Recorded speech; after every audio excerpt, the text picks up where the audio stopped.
Okay, last time I saw you, we were saying that wars actually led to several unintended consequences.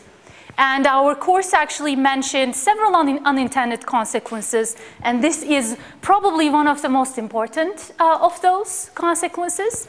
Wars have led to state building, wars have led to changes in military technology, and wars have led to organization of bureaucracies in states. So wars have actually contributed to the system, to the international system, in several ways, which evolved the international system to what it is today.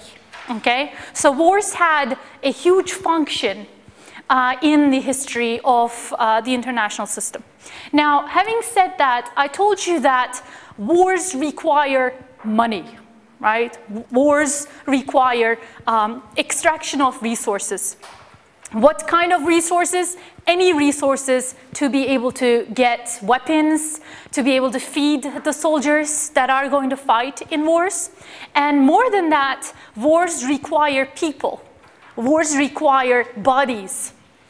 Wars require people to fight, and those people have to be fed, and those people have to be given weapons.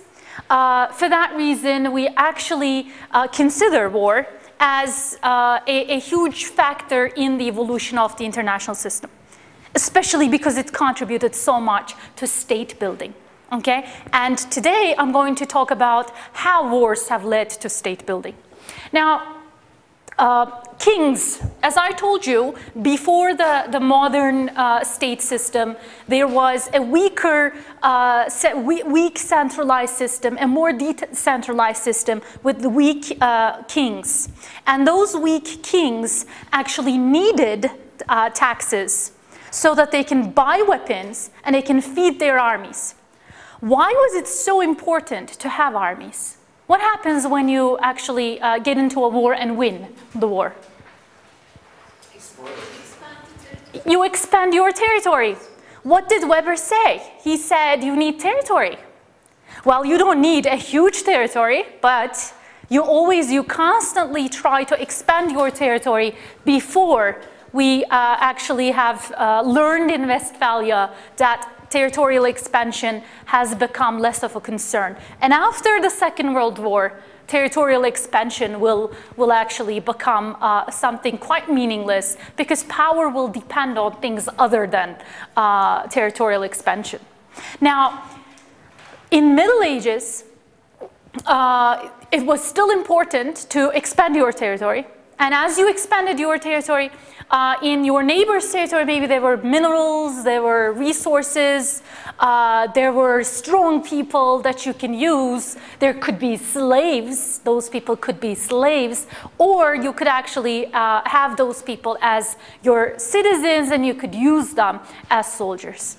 So expansion is an issue for these kings who are not very strong. I'm not talking about the kings who would order something, or the sultans that we know in Ottoman history that would order something and that thing would be done right away. I'm talking about weaker kings. Kings were not always as strong as we know of them, okay? Of course, the movies that we watch always show kings as very strong and as very sovereign, but that wasn't always the case, okay? So think about 1200s, 1300s, okay? And as early as 1200s, the kings have come up with the opinion that, okay, I need to do something, I need to share some of my power to be able to get taxes, which I can collect soldiers, feed my soldiers, and then expand my territory. Okay? So these guys decided that they need some consensus. At least they need to share at least some of their power, and in many cases a lot of their power, with what we call parliaments today, but what you can call high courts that day, okay? So parliaments were not always parliaments as they are now. Before they evolved, they were high courts where the nobles and the clergy and also some middle class could also be present. In Scandinavia, in countries where you have a farmer class as well, farmers also were part of the high courts. Okay?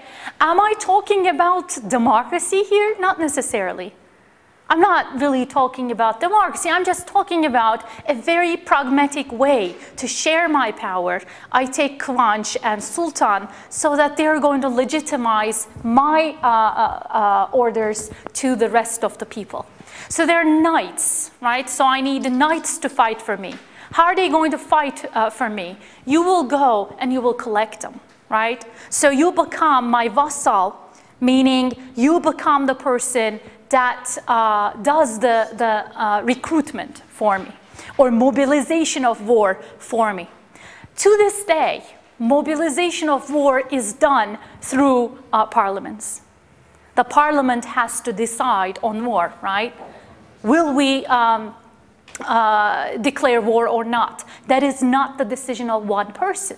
And the reason for that is you need extraction of resources from the public to be able to get that public support the war that you will get in, okay? That's something that actually never changed.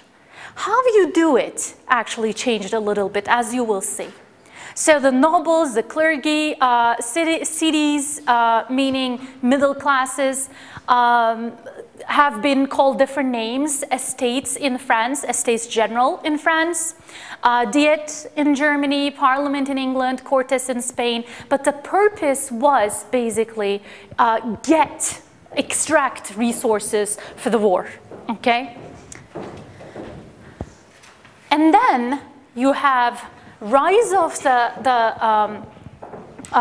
once you have the rise of the monarch, the king actually rises with the help of these different actors, which later on will also form bureaucracy, okay? And also the rising cost of war and the sizes of armies will create a problem, a dilemma for the monarchs, for the kings, and there will be a trade-off. There will always be a trade-off. How much will you extract from the public versus how much control you as the king will keep, okay? So sharing your power brings you several benefits, such as more soldiers and all that, but at the same time, if you have absolute power, would you like to share it? See, that's actually the question, okay? This is actually the question of political science and international relations. It hasn't been answered so far. It's a debate. How much of your power does any political actor want to share? If you can form a majority government, would you like to form a coalition government? Not really, right? So, but at the same time, wouldn't it be better if all segments of the society participate in decision making? Sure, but is it always possible? No, it's not, okay? So that is actually what politics has been mostly about throughout history, guys. So I'm talking as early as 1200s. This is the question, this is the debate. It has been the debate for thousands of years, okay? So, okay, so yes, sure. You said that if you have lots of power, who wants to share, but if I don't, you can correct me. In the history, England, English king signed Magna Carta. There is no revolution or something like that. Absolutely. The English king actually gives up some of his power. Do you think that he did that because he really wanted the best democracy? Okay, so again, there was no revolution, but there was negotiations and consensus. right? So no king has ever, to my best knowledge, no king has ever decided to voluntarily share everything with the public at those times. It was a process of consensus, okay? So you only give up as much power, enough power to still be very powerful as the monarch, as the king, as the sultan. But in the meantime, you need certain things, okay? And what I'm arguing here is wars are what you need, because with wars, you actually expand territory at those times, of course. And with wars, expanding territory requires resources, and extraction of resources leads to more democratization. Okay, so yes, democracy is a very nice ideal. Okay, a lot of people argue that democracy is the best system of government in the world, but at the same time, no one really wants to give up all of his power. Okay, all at once. So democracy has become, historically, democracy has become a struggle of the monarchs or the kings giving up some of its power and the public trying to get more and more rights. So it has always been a struggle, a trade-off between more rights and loss of control, loss of power for the monarchs. Okay? So that's how we actually have come to a point in history where democracies have increased, right? After 1945, democracies have increased. Before, we didn't really have many, but there's an increase in democracies because there's more and more consensus or struggle, this kind of struggle in other places. Arab Spring, right? A lot of people talk about Arab Spring and what will happen in the Middle East in the future. Will they become more democratic, these countries? Well, what we know is it's not that easy. For centuries, Europe had to deal with this kind of struggle between the people wanting more power and the monarch trying not to give more power, but at the same time, monarch having to give more power, more rights to people because he needs those people to actually stay in power. Okay, so this dilemma has taken centuries in Europe to form what has become the European democracies today. So can we expect the Arab Spring to immediately bring democracies just like that? So it's a process. It looks like it's a process, okay? A radical transformation to democracy is quite rare, if any, okay? It takes time. And the process evolves. Now, in this process, the king has to negotiate with several different segments of the society, such as the bureaucracies. So I want things to get done. So wouldn't it be wonderful if I had a census in the country so that I know how many people live, so that I can tax those people properly? Why do you think we have, what's the idea behind census? Why do they count us? Why does the government want to know how many people live in the country? Well, of course, taxation is one of the huge reasons. But in the meantime, the government also provides services. The government will provide health services. How will the government know how much to spend on health if they don't know how many people live in the country? So it is a combination of they want your money, but in the meantime, they also want to give you back in form of services so that you will keep supporting whoever is ruling you, okay? So in that sense, we're talking about the bureaucracy and who's going to do the counting, who will be establishing the system for the census. Akbel and Reydun become suddenly the census bureaucracy, in this class, and every time as the king I needed that information, I turned to the bureaucracy. So the bureaucracy becomes another intermediary between the king and the general public. Okay? So do you understand why people say, oh, bureaucracy? Because bureaucracy means it will take a while for these guys to do the things and to systemize things. And with bureaucracy, well, we're in the internet age, but for a long time, bureaucracies have been slow. And the reason for that is because you're working within a system to deal with all the population with limited staff. What's that? It is still slow. Okay, yes. Well, it's faster. We have e-state now. Before, you can't imagine how horrible it was to deal with some little things. Why do you say that? Even my father, who's 72 years old, actually tells me, Google, he doesn't know how to say Google. He says, Google e-state, e-devlet, Google it. I mean, he actually realizes that things can be done faster through internet. And so what really is important here for you to notice here is these guys, the kings, actually established this system because the system will only work if there are intermediaries, okay? The system won't work with just the king and two nobles. The king will work if there are people in the bureaucracy working for both the nobles and the kings, okay? Generals.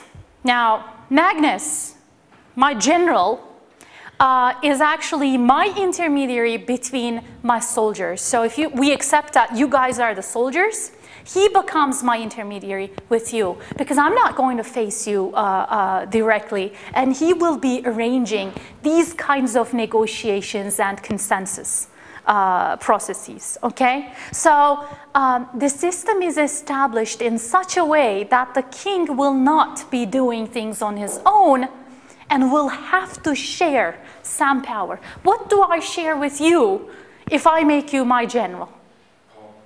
Why? What do you do? What does a general do? Smoke cigars. Smoke cigars. Okay. What else? What do they decide on? They control the army. What do they decide on? Strategy. Okay. Are they deciding on a strategy on their own? No. They're actually talking to their little bureaucracy. There's bureaucracy in every institution. So military is not immune from that. So Magnus talks to the bureaucracy, and they decide on a couple different options about what to do in terms of winning the war. And then they come to me, the highest of that bureaucracy, right? Levels of that bureaucracy come to me, we make a meeting, and in that meeting, we talk about what to do. And we make a decision. Are we going this way or that way? Are we going to first get this bridge or this other one? So as the king, then, I need all these different people, including the generals, bureaucracies, the clergy too. So throughout history, religion has legitimized governments a lot and kings a lot. Remember Henry VIII. Remember that he actually, not of course to only get that divorce he wanted, but he really wanted to be free from the control of the Catholic Church, right? So this guy actually had established his own church because he wanted to use that church to legitimize his own decisions. And that's how the English church separated from Catholic Church and rest of the Protestant churches as well. It has become its own sect. So it's the people versus the king, guys. So the people and the king are in constant struggle. But when I say struggle, don't think of a revolution necessarily, okay? Think of a struggle going on for centuries and centuries, negotiations and all. And even in England, very brutal stuff happened in its history. So there's the need for revenue and the need for bodies, meaning soldiers. Okay, we have a very interesting theory of a German guy called Otto Hintze. And he says that, okay, at certain times, wars might lead to more democratization because there needs to be a consensus between the people and the king. But sometimes wars will lead to authoritarian states. And actually, he says, mostly wars will lead to authoritarian states depending on where you are located, okay? So he says, if you have experienced wars in your own territory, such as France did, right, or Prussia did, then you are more likely to become authoritarian, as opposed to a country like England that usually goes to other states, other countries to fight. So what is the advantage of Britain? Britain is a what? What kind of, Britain is a first in everything, yes. What kind of a state is Britain? Isolated. It's isolated, why? It's an island, right? So Britain is an island. So it's actually quite difficult to go conquer Britain if you don't have a very strong navy. And from the historical background, are there many states with very strong navies? No. I mean, the Dutch had a very strong navy, but the Dutch did not have half the power that the British had economically and militarily and as such, and population-wise. It's a small country. So it's very difficult to actually conquer Britain. And usually Britain gets into wars in the continental Europe. And in continental Europe, the most destructed country has become France because of its location. And also Prussia, which later on becomes Germany, right? So these states, these continental states, according to Otto Hintze, are more likely to become authoritarian states, okay? Or they were more likely to become authoritarian states throughout history. And he gives the example of Prussia and France, and he says in these countries, well, in England, in 1200s, the parliament is established, and the parliament was not shut down after that. So it was rather a permanent parliament, okay? It was established and it stayed. But in France and in Prussia, war times, the parliament was shut down. It was closed. Because at war times, these states were states that were getting all the destruction. So what is it about wars that can make the country more authoritarian? Why would a king decide to shut down the parliament at times of war? Let me see, many hands, several hands. More. Of one person. Come on, guys. What can, who's saying? It will be harder to decide on matters. It's impractical actually, because it will take lots of time. Okay, if I have a parliament, let's consider that, I mean, parliaments are crowded, right? There are several people. So this is my parliament. We meet. I talk to my general. and I talk to my nobles, and I talk to several other people from the bureaucracy, and then you guys also talk to each other, there is a process going on in a parliament. When you have several people included in the decision-making, that will make that decision-making process slow. Democracies are slower in terms of decision-making. In authoritarian systems, all I need is have my very powerful nobles and my general, and we decide that we are getting into this war, and then I tell you to collect my knights, my soldiers, and I tell you to prepare the logistics of how the war is going to take place, and then I'm all set. Okay? It's much less time consuming. What else? This is the first reason. What's the second reason? Yeah? Maybe the king doesn't like sharing the power, so in a situation like that, it will be easier for him to shut the parliament. Exactly. Isn't it a great excuse? I can say, yes, we see that in Ottoman history, right? Whenever there is a war, you can actually say, hey, they're going to kill you. If you let me save you, protect you, I will do it. Isn't what Hitler kind of did before the Second World War, using the situation in that way? So he said, hey, you're suffering, you're poor. They have done this horrible deed to you after the First World War. It was very unfair. And in this democratic system, everything is going very slow. Let me actually save you. I'm your savior. So ideology becomes a huge help. And so as the king, I'm just going to use the war to get some of my power back. I have just told you that there's a constant struggle between the king and the people, right?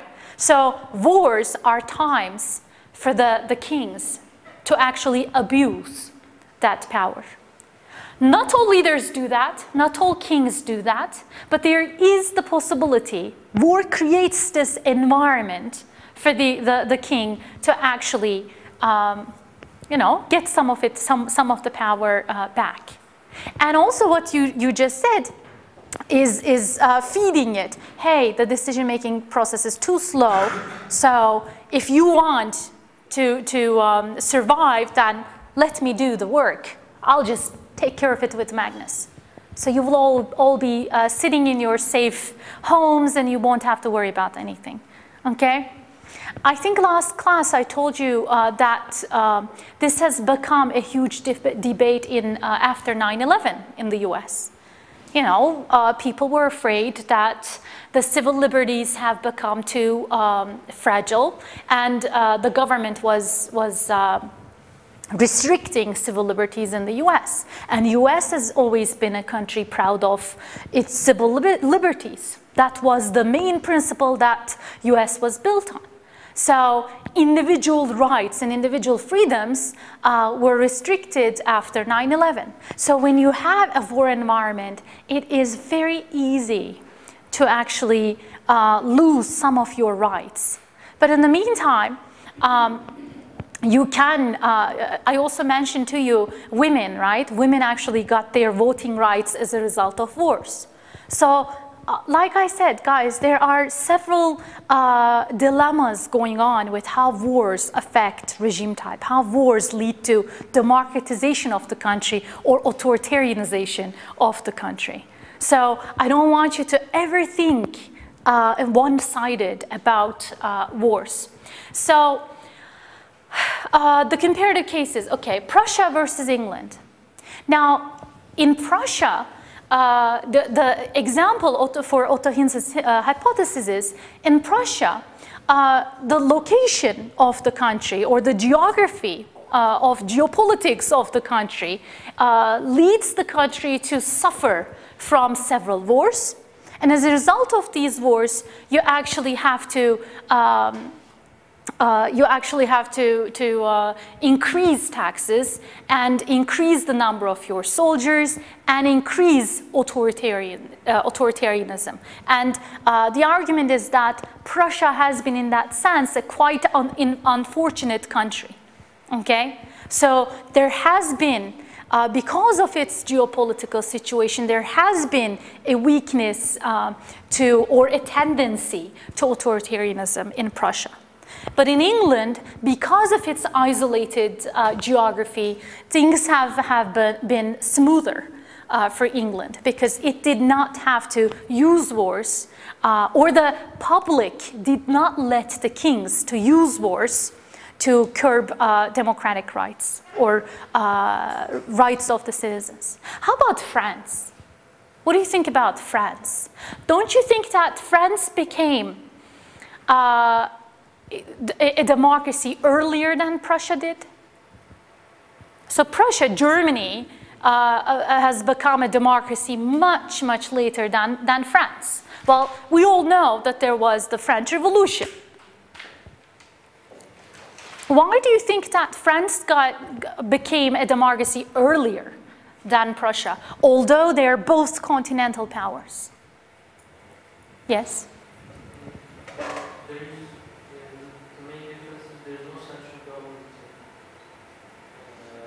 France has more established central government. Mm-hmm. Germany is not only including Prussia, there are many other 6 states. Mm-hmm. They established a central power and Okay. France was a central government, but can it be that France did not get into as many wars as Prussia did? So France did not fight, at least this is one of the arguments, okay? By the way, when I talk about these arguments, never think that there's one right argument. There are different theories, there are different opinions, okay, on this, on anything, actually. So when because France did not fight as much as Prussia, it might have experienced less tendency for authoritarianism. Or another reason might be that France actually, French king actually tries to increase taxes in peace times, as opposed to Prussian kings try to increase taxes at war times. Now, when you try to increase taxes in wartime, when I come to you and say, Orkun, it's wartime, I need you to actually work two times more and pay me much more tax at wartime, what would you think? Would you be okay with that? Well, I'm telling you, we will all die if you don't sacrifice. Do you love your nation? Look how I'm framing it. So I ask you, you will be protected if you actually work more and pay me more. Otherwise, they will all conquer us and you will no longer exist. So I put this as a life or death situation. I frame it that way. Nationalism will become used to do that, absolutely. But let me ask you this. At war times, won't we all be, oh, but we're in war, everybody has to sacrifice. We would kind of think that it's our duty to sacrifice. Or, forget about duty. To survive, we have to sacrifice. That's the kind of thinking that people have at war times. What if I come to you and I say, there's no war, but I need more fancy dresses and nice shoes. So please work more, and I'm going to tax you more. You see that I'm exaggerating both cases, I know. But I want you to see the difference, okay? So if you raise the taxes of a country, of a group of people at war times, or at a time that you say that there's a huge security issues, huge security problem, then you actually legitimize raising the taxes. And people will immediately get into their sacrifice mode, right? They will immediately say, I'll work more. But if you do the same thing to a poor group of people, to a group of people you're already brutally taxing, if you just go to them at peacetime and say, I have to tax you because I'll give you more roads. Oh, you never say, I'll buy more clothes for myself. You say, I'll build you more roads and bridges and everything. And people will be like, well, first feed me. I don't need more roads, first feed me. So people will become less tolerant, and they will be more likely to carry out a revolution. So the French versus the Germans, the difference might be that, well, Prussia has been in more wars. It has been, it fought more than French did. And the other explanation might be that, what is the timing of increasing taxes? How many times, or what is the frequency of increasing taxes? If I increase taxes once every 10 years, you'll be fine with it. But if I start doing it every year, you're going to start becoming quite unhappy about it, okay? And when I'm talking about all of this, these are things that still applies today, because people become less happy when at peace times, when they're told, okay, you're going to pay more taxes, okay? But if there is a security threat, updates to taxes, yes, this is absolutely the strategy that has been carried out in Turkey for decades. Okay, this is not new, by the way. Every government taxes in the same way in Turkey, because the Turkish economy has always been in quite trouble. So taxation, by the way, I don't know if you get that, but one of the things that I'm telling you in this course is something that you never thought of in international relations. How taxation is important in world affairs. Right? Taxation actually changed wars, how wars were fought. Who won the war was also a consequence of how much you were taxed and how much the people were exploited, or how much the king shared the power. So there are things in international relations that you have not thought of before that are extremely important, okay? International conflicts have become, in that sense, a trigger for more political rights, or a trigger for restriction, more restriction of political rights. Okay. Let me see. All right.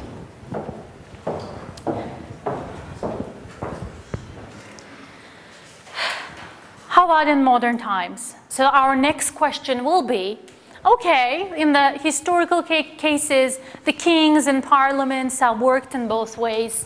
But how about the relationship in modern times? Well, in modern times, what happens is suffrage. What is suffrage? It has nothing to do with suffering. What's suffrage? The right to vote. The right to vote. Okay. Suffrage means the right to vote. So, very interestingly, well, let me first explain suffrage a little bit more. Suffrage is the right to vote, and it is actually used as a measure of how much political rights a country has. And interestingly, suffrage is quite new. Do you guys know when suffrage has become universal? Let me tell you, until the First World War, it was a very limited population who could vote in Europe. And I'm talking about Europe. I'm talking about the countries that have democratized earlier than the rest of the world. So suffrage becomes a right, not even a universal right, but a right by the First World War, okay? Or before the First World War.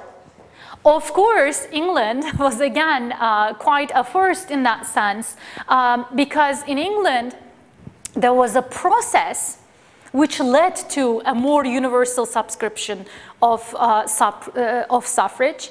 But at first, it was only whites who could vote. So there was a racial element in voting. And then it was people, right now it's, the age limit is 18, right? But at the time, it was, voting was considered for only older people.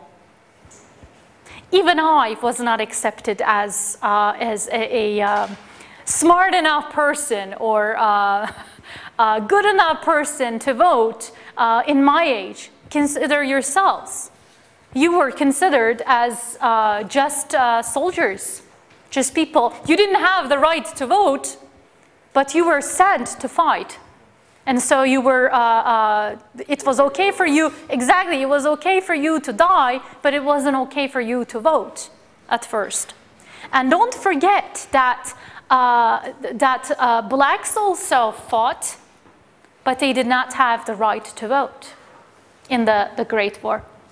So the modern cases show that wars, the Great Wars per se, were extremely important in terms of democratization, in terms of European democratization, that is, okay? And imagine, like I said, that's a region more democratized than others.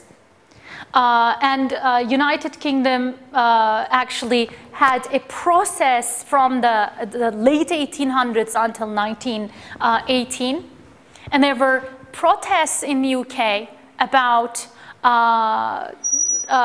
no taxation without suffrage, so without participation. What's that? It has become, this has become a movement everywhere in these democratizing countries because, as I said, no one wants to die for a country that you're not part of the decision-making process, right? Yeah. Time is up? Okay. You will be going for Bayram, and then after Bayram, we will have 1 week of class, and then there will be the midterm. So I want you to read whatever is next in your reader, and I think I'm going to finish Cult of the Offensive before the midterm.